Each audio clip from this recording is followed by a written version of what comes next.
အားလုံးပဲမင်္ဂလာပါရှင်ဒါကတော့မော်လမြိုင်မြို့ Grand မော်လမြိုင်မှာတည်ရှိတဲ့ YKKO ကိုတွားပြီးတော့ဝယ်စားခဲ့တဲ့ဗီဒီယို blog လေးပါရှင်ကျမတို့ခါတိုင်းဝယ်စားနေကြ JOC ချက်နဲ့ JO မဟုတ်ပဲနဲ့မာလာ JO နဲ့မာလာ JOC ချက်တို့ကိုမှာစားဖြစ်ခဲ့ပါတယ်ရှင်ဒီနှစ်ခုရဲ့ကွာခြားချက်ကဘာလဲဆိုရင်တော့ JOC ချက်ကတော့အချိုဘက်ကိုတွားတာဖြစ်ပြီးတော့မာလာ JO ကတော့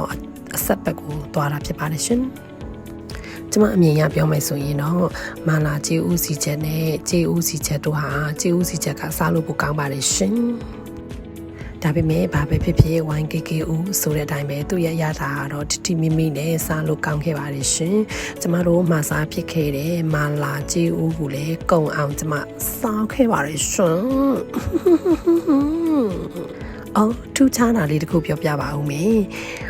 ရန်ကုန်က YKKO ဆိုင်နဲ့မော်လမြိုင်က YKKO ဆိုင်တို့မှာဆိုရင်